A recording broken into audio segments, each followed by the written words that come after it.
আল্লাহ নবী বলেছেন আবু বকর রাদিয়াল্লাহু আনহু ওমর ফিরিয়ে চলে কি হয়েছে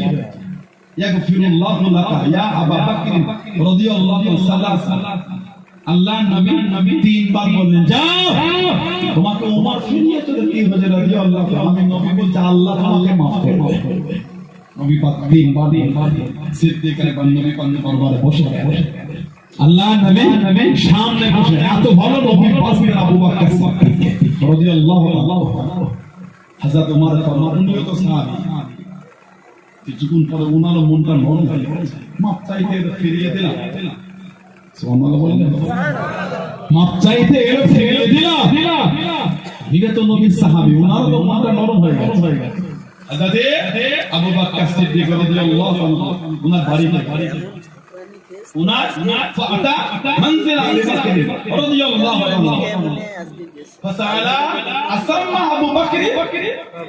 বকর সিদ্দিক ঘরে আছে আবু বকর সিদ্দিক বাড়িতে আছে বাড়ি থেকে আওয়াজ হলো কলো লা না উনি বাড়িতে না ফাতা ইলা নবী সাল্লাল্লাহু আলাইহি ওয়াসাল্লাম বাড়িতে যখন নাই শুনে আল্লাহ নবী দরবারে গেলেন কেন নবী দরবার ছাড়া যাবে সুবহানাল্লাহ বললেন আল্লাহ নবী দরবারে ফাজাআলা ওয়াজহুন নবী সাল্লাল্লাহু আলাইহি ইয়াতামাআরু হাত্তা আশফাকা আবু বকর রাদিয়াল্লাহু আনহু আবু বকর সিদ্দিক দেখতে ওমর ফারুক যখন নবী পাকের দরবারে আসছেন আল্লাহ রাসূলের চেহারা শরীফটা লাল চেহারা মুবারকের রংটা পাল্টে যাচ্ছে হাদিস শরীফে এসেছে উঠে আল্লাহর নবীর সামনে বসে হাঁটুটা আমার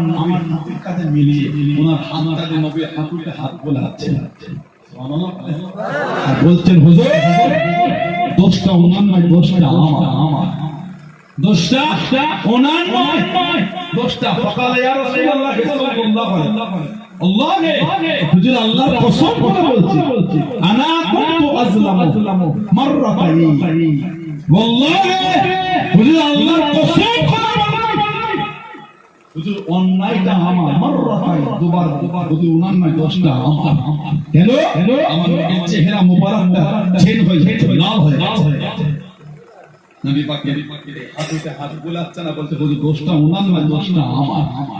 হযরত ওমর ফারুক রাদিয়াল্লাহু আনহু আমার নবীর কাছে গেলেন আল্লাহর রাসূলের সামনে গেলেন আল্লাহর নবী বললেন ইন্নাল্লাহা ইয়াবআসুনা ইলাইকুম ফাকুলতুম কাযাবতা ওয়া ক্বালা আবু বকর সাদাকা আল্লাহ নবী বললেন আমি নবী যখন আল্লাহর দ্বীনের দাওয়াত দিচ্ছিলাম তোমরা তো আমাকে মিথ্যাবাদী বলেছিলে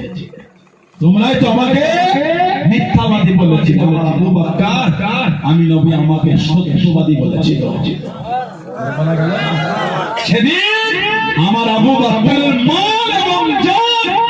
দুটো দিয়ে আমি নবী আমাকে সাহায্য করেছিল জোরে আর একটু জোরে বলা গেল হাদিস শরীফে এসেছে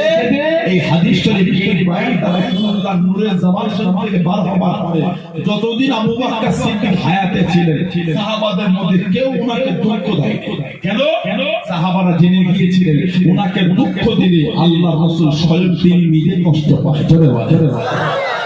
এত মাকাম আল্লাহ ওনাকে দিয়েছেন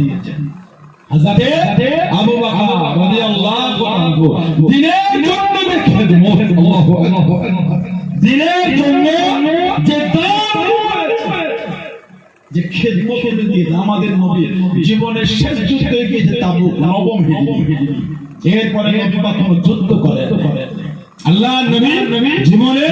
শেষ যুদ্ধে গেলেন তাবুক নবম হিজরি ৩০,০০০ সাহাবাকে নিয়ে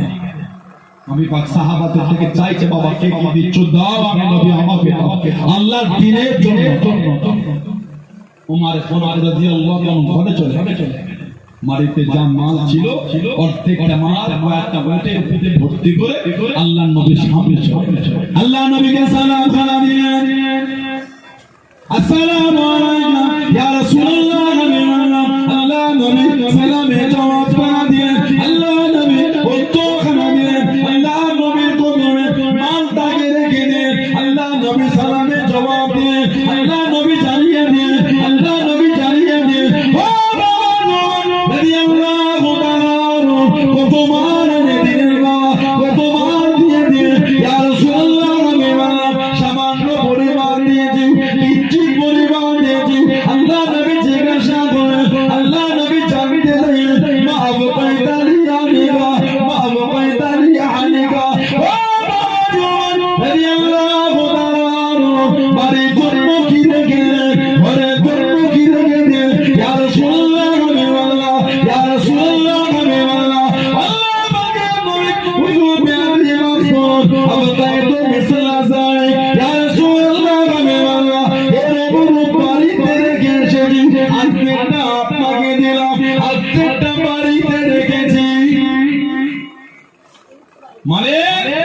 অর্ধেক আপনাকে অর্ধেক ধরে